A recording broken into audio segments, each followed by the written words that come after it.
अरोड़ा जी हम लोग बीच में मौजूद है। हम सब भी चाहिए इसलिए आगे रखेंगे कि बहुत से कार्यक्रम के बारे में जानकारी।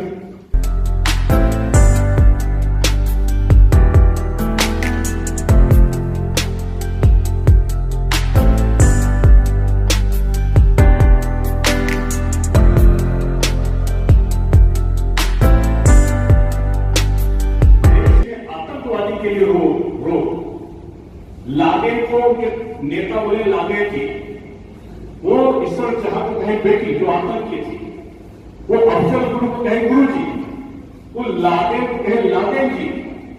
लेकिन अब्दुल कलाम को सम्मान से नाम डालो, उनके जो उनका जनाजा जा रहा है उसमें शामिल ना हो। ये दोनों नीति कैसे है? ये इस्ताकुल्ला का भी है, ये ब्रिगेडियर उस्मान का भी है, ये अब्दुल हमीद का भी है, ये देश और राष्ट्रभक्तों का है, चाहे वो हिंदू हो चाहे मुसलमान, सबका है।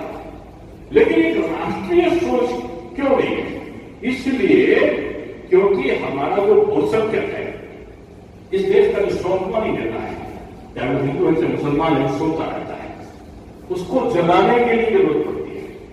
और ये बिल आना है, इसके लिए निश्चय किया गया, चाहे मीडिया कितने बड़े नेता हो उन्होंने बोल लेना हो, और उन समितियों के माध्यम से ये प्रस्ताव जाए राष्ट्रपति को, और इस प्रस्ताव में जाए कि हमारा एक राष्ट्र एक चुनाव होना चाहिए।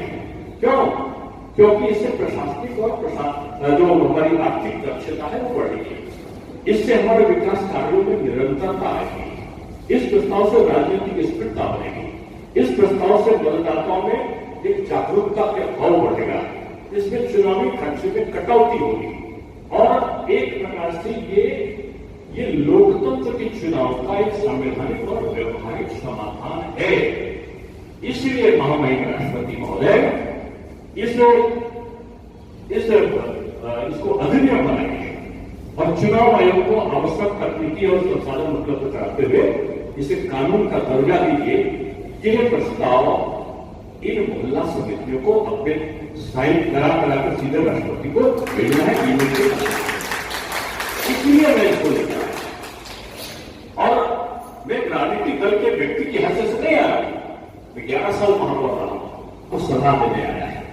अब जागरूक नागरिक हो, ये अटल क्षेत्र है, अटल जी का, तो दिव्यों का क्षेत्र है, ये आपको क्या बेकार की बातें कर रहा है, लेकिन राष्ट्र की संरचना आपके द्वारा है और आपके माध्यम से संदेश जाना है।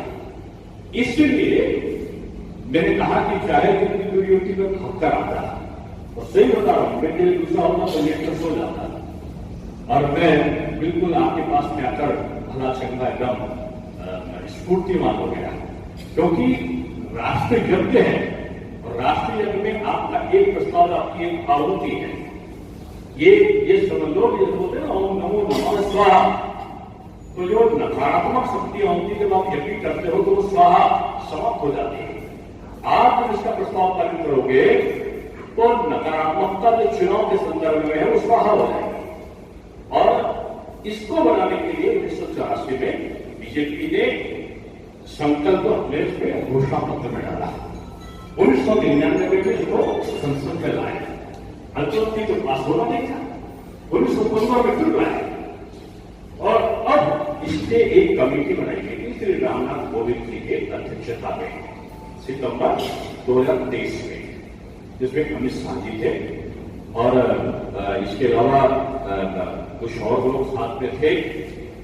इसमें जजेस में जो सुप्रीम कोर्ट के जज बात की गई, इसमें तमाम राजनीतिक दलों से बात की गई, और पूरा कई विशाल मंथन के कई लाख लोगों का ईमेल के सुझाव आए, और सारा कुछ करने के बाद श्री रामनाथ कोविंद जो पूर्व राष्ट्रपति थे उनकी अध्यक्षता वाली कमेटी ने कुछ प्रस्ताव को पारित किया, सुझाव दिए संदेश में कि एक राष्ट्र एक चुनाव होना चाहिए।